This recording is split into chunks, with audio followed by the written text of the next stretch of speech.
about the past, stories, strange and weird. Phantoms of a world gone by speak again the immortal tale, Jane Eyre.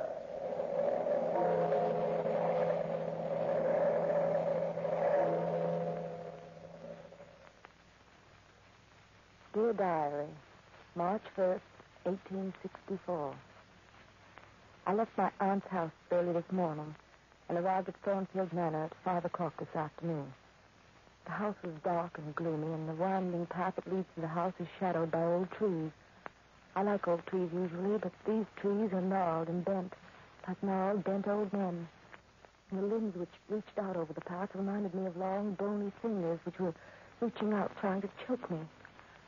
My throat was dry and parched, and I experienced a new kind of fear as I walked up the path to the steps of the house. This is my first job of any kind. I've been hired as a governess of 10-year-old Adela Rochester. Adela and her father, Edward Rochester, a widower, live alone at Thornfield with 2 servants. I walked up the stone steps and then nervously pulled the doorbell and waited, my valise in my right hand. The heavy door swung slowly open. Oh. Are you Jane Eyre? Why, yes. Yes, I am. Mr. Rochester told me to expect you. Won't you come in? Thank you. I'll show you to your room. I'm Mrs. Campbell, Mr. Rochester's housekeeper. How do you do, Mrs. Campbell? Glad to meet you. How are you? Follow me up these stairs. Of course, Mrs. Campbell. Mr. Rochester left word with me to see that you are made comfortable. At least as comfortable as anybody can be at Thornfield. I'm sure I'll manage very nicely. Will you? That's what you think now, Miss Eyre. But wait. Wait till you've been here a while. We've had many governesses before you, but they never stay. No, never. Well, why not? Why not? You'll see. This is your room, right at the head of the stairs. Make yourself at home, my dear. Oh, and one thing. Dinner is served at 6. Never later. Please be prompt. Dear Diary, September 1st, 1864. This is my 6th month in service.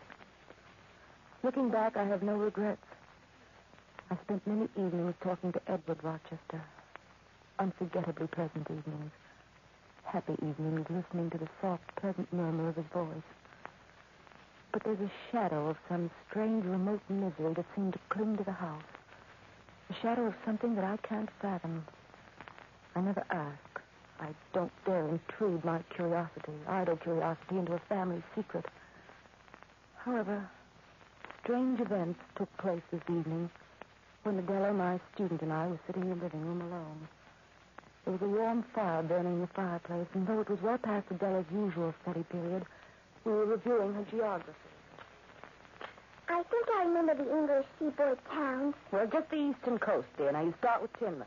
Plymouth, South Shields, Sunderland, West Hartpool, Scarborough, Yarmouth? Yarmouth. I never can remember Yarmouth. Oh, Adela, shame on you. Now, think of all the people who live in Yarmouth whose feelings would be hurt. Would they? Well, they most certainly would. Just 'cause I forgot her? Yarmouth. Yarmouth, Lostock, Ipswich, Harwich, and Margate. How's that, Mr. Eyre? That's brilliantly executed, young lady. Thanks. You're a very apt pupil. That's just about all I am. Mrs. Campbell says I'm a naughty, wicked, sinful child of the devil. Adela, when did she say all this to you? Yesterday. I was on the 3rd floor. Well, you had no right to be on the 3rd floor. Your father's given strict orders that no one is to go up there. No one but Mrs. Campbell. I don't see why children will show out of things grown-ups know about. But then life is so special anyway. I don't know, Adela. Daddy knows. Mrs. Campbell told me Daddy knows. Well, perhaps Mrs. Campbell says many things she doesn't mean. Do I indeed, Miss Eyre? Do I indeed? I didn't know you'd taken to interpreting my mind as well as the child's mind. Well, I'm sorry. I'm sure I didn't mean any harm, Mrs. Campbell. I'm sure you didn't. It's time to go to bed, Adela. 9 o'clock. I don't want to go to bed yet. Now, yes, you do, young lady. You want to go to bed because I do. I'm sleepy. Oh! I'm sleepy, too. All right, off we go. Oh, Miss Eyre. Yes, Mrs. Campbell. Mr. Rochester asked me to tell you to drop into the study for a few seconds before you retire. He wants to see you. What about? I'm not in the habit of prying into Mr. Rochester's private affairs, Miss Eyre. Come along, Adela. Off to bed. Good night, Miss Eyre. Good night, dear. Pleasant dreams. I'll be up shortly and look in on you. Miss Eyre. We've been sitting here talking for well over an hour, Mr. Rochester. Just chattering aimlessly. I don't find your chatter aimless, Jane. You don't mind if I call you Jane. No, not at all. I find it stimulating. I've learned a lot about you, too. Born an orphan, brought up by a stupid maiden aunt. You love children. I never said my aunt was stupid, Mr. Rochester. Please call me Edward, Jane. Edward? No, as a matter of fact, you didn't. But I gathered as much. Let's see what else I found out. Well, you're a particularly nice person, and I love you very much. Did you say? Yes, I said I loved you. I love you, Jane. Edward, Does that frighten you? Yes. Yes, it does in a way. Why? Well, there's so much about you and the house that I don't understand. Trust me and try to believe in me. Edward? What's bothering you, Jane? Well, it's Adela. She's so frightened. She's frightened of the mystery in this house. There's no mystery in this house. Well, then why is the attic shut off that way? It saves fuel. Well, that's nonsense. The attic's heated. Let's say it saves fuel and let it go at that. Edward, last night I was awakened in the middle of the night by shuffling footsteps over my head, like the footsteps of a lame animal. I lay in bed trembling for hours until the footsteps subsided. You had a nightmare, probably, Jane. Well, that wasn't the first time I heard those footsteps.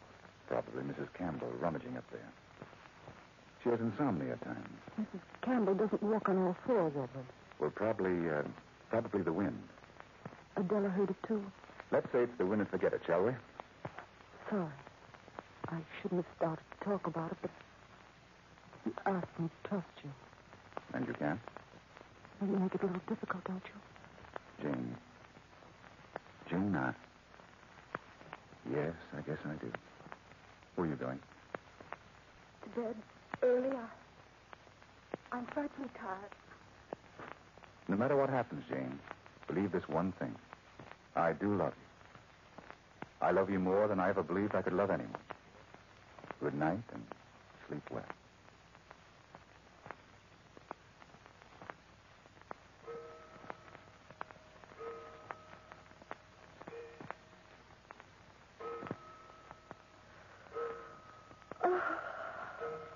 Oh, I'm so sleepy. I'm so very sleepy. Oh, I wonder if he meant what he said. Now, why would he say he loved me if he... What's the secret in this house? What's that? Oh, I wonder if it'll start again. Oh, no, it probably was the wind. My imagination runs wild at night. No wind ever moaned like that. Not even a leaf on the tree outside my window stirred. Now, how can I even think it's the wind? Oh, Edward. Edward, what are you keeping from me? Oh. There it is again. Just listen to it walking up and down and scratching the floor.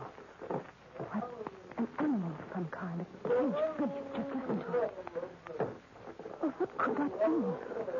It's not the wind. It's not my imagination. I'm awake. And yet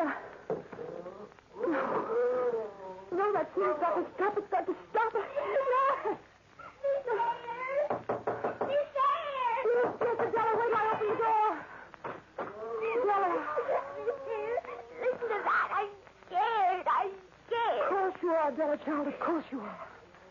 Hear it every night. What is it up there, Miss Eyre? What makes that awful sound? What is it? I don't know, Adela.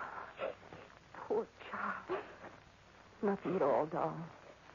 You see, it's stopped now. I'm scared. I'm awful scared. Well, it's all over now, darling. Now come along. I'll take you back to bed.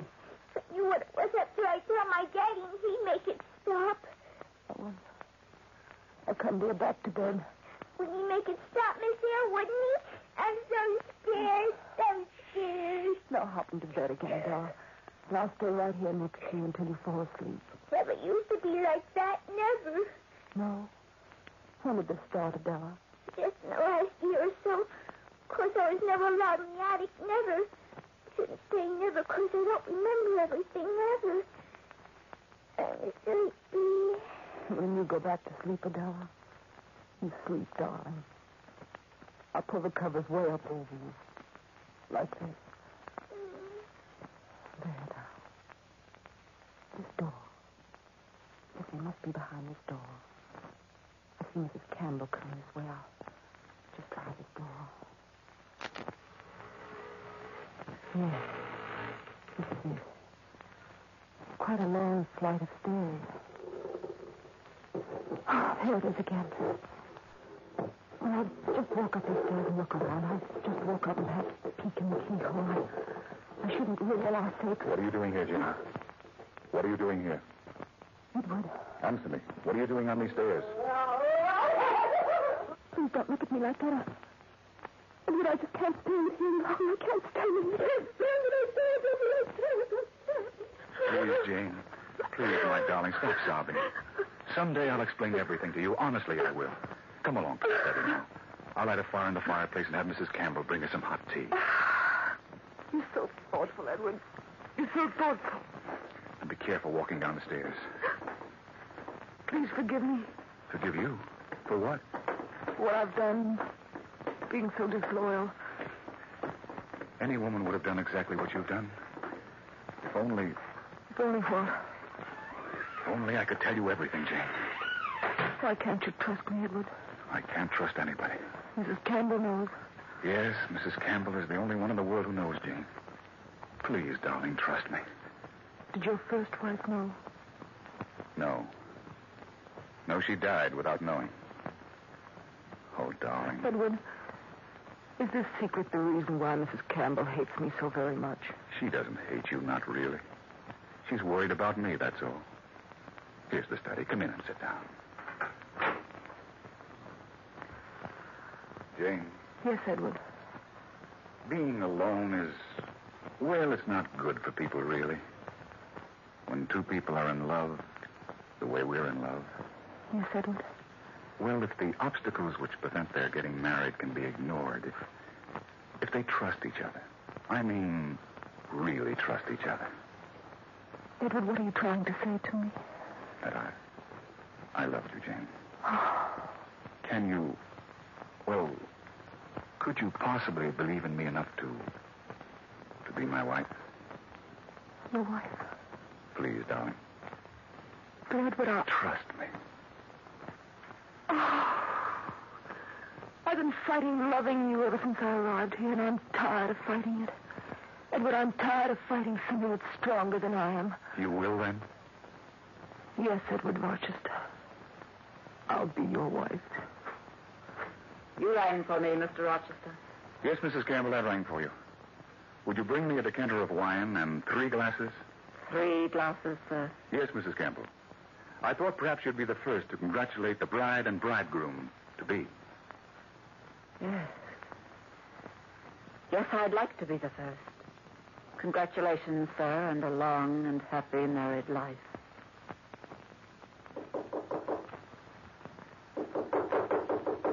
Come in. Good morning, Miss Eyre. Do you mind if I come in for a while? No, please do. I was just brushing my hair, Miss Campbell. Do you seriously intend to go through with this marriage, Miss Eyre? Why, yes, Mrs. Campbell. Oh, you fool, you idiot. Really, Mrs. Campbell? Take my advice and pack your clothes as fast as you can pack them and leave this house. I don't understand. Naturally, you don't understand. There are a lot of things you don't understand, Miss Eyre. I know there are. But I trust Mr. Rochester. Do you? Do you indeed? Yes, I do. And I don't like your attitude toward me at all. You don't. You don't like my attitude, eh? You've no idea what you're getting into. I came into this room with only one idea to warn you. And you, like a silly, sniveling schoolgirl instead of a grown woman, You don't like my attitude. Mrs. Campbell, if you admit that I'm a grown woman, then perhaps I'm old enough to make up my own mind. Perhaps you are. Frankly, I don't care what happens to you. A pretty face like yours has no meaning for me, even if it has trapped Edward Rochester. Trapped him? Yes, trapped him. But I do care what happens to him. And I warn you right now, I'll do everything within my power to see that your marriage does not go through. There's nothing that you can do, Mrs. Campbell. Nothing. Isn't there? Well, a certain Mr. Mason could do a lot. You won't be married for 4 days. And I can do a lot in 4 days. September 5th, 1864. Tears. My tears splotched the page as I write to you, dear diary. Today was my wedding day. Guests arrived as planned at 5 o'clock this afternoon. The minister waited at a hasty do to her in the parlor as Edward and I walked hand in hand toward him. Then the wedding ceremony started. Dearly beloved, we are gathered together here in the sight of God and in the face of this company to join together this man and this woman in holy matrimony, which is an honorable estate instituted of God, signifying unto us that into this holy estate these two persons present come now to be joined. If any man can show just cause why they may not be lawfully joined together, let him now speak, or else hereafter forever hold his peace. Wait a minute. I'll speak.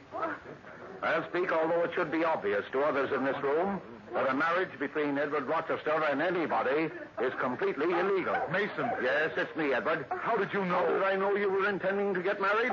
Ask your housekeeper. Mrs. Campbell? Yes, Mr. Rochester. I wrote a letter to Mr. Mason and had him come to Thornfield at once. And so I came. Just in time to watch this pretty little farce be enacted. Edward, what's he talking about? Yes, what's this all about? Why don't you tell them, Edward? Tell them the truth. What is it, Edward? I can't tell them, but I'll show them. I'll show everybody what you did to me, Mason. Come along, everyone. Where are you going, Edward? To the attic, Jane. Come along, all of you. And I'll show you what he's talking about. I'll show you why Mason can speak now and speak fairly. I'll show you what he means.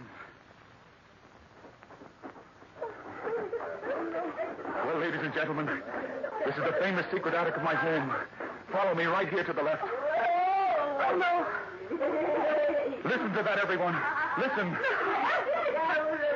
Do you know what that is? Wait till I open the door and you can see for yourselves. You'll see a woman running around a room like a caged animal, limping on all fours like a beast, with hair on her face and her arms, hair like a... You'll see, all of you. You'll see. Well, Bertha, how are you today? I like to dance. I like to dance. May I introduce my wife to you? This is my wife, Bertha Mason. My wife and his daughter, Mason's daughter. I was forced to marry her when I was a youngster. I never met this woman before I stood in front of the altar with her. You were given a good dowry at the time. Oh, yes. Yes, you provided an excellent dowry. And then when I drew my bride's veil off of her face, I saw this face. The face of a congenital idiot. Edward! But there was nothing I could do by the laws of the state and the church.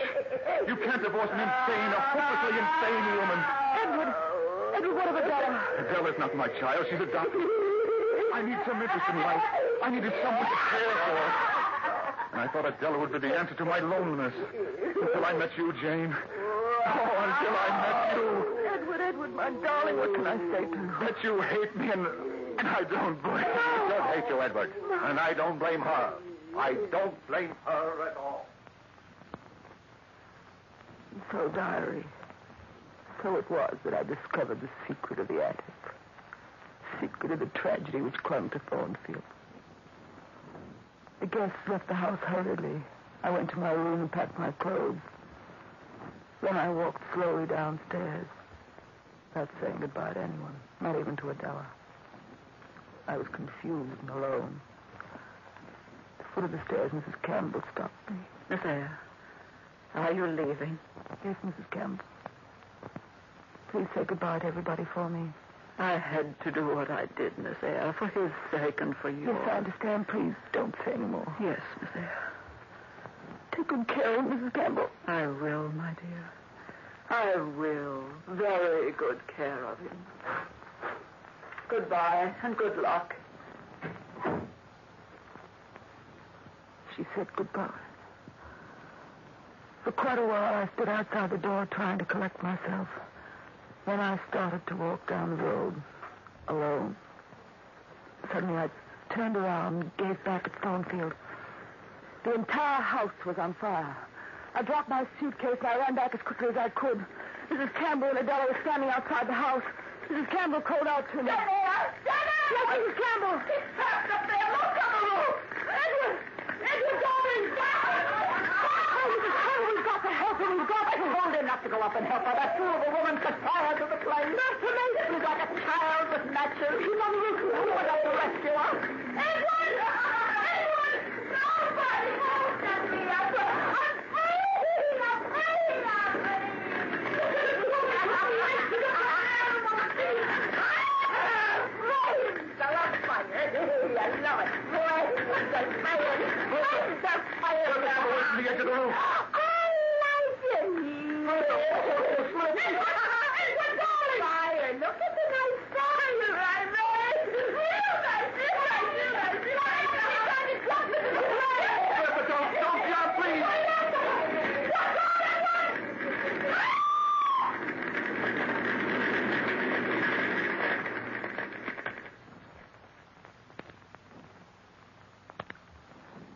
Bertha Mason slipped as she reached the edge of the roof, and then hurtling over the edge into the flames below.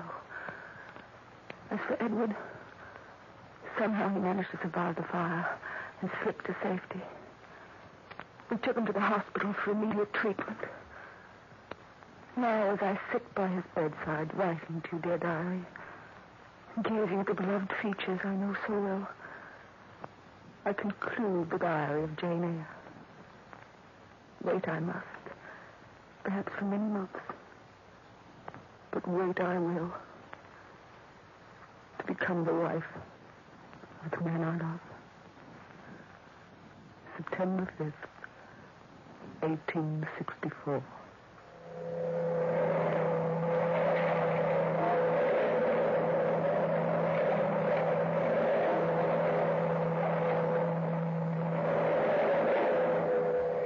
From the time-worn pages of the past, we have brought you the tale, Jane Eyre. Bellkeeper, toll the bell.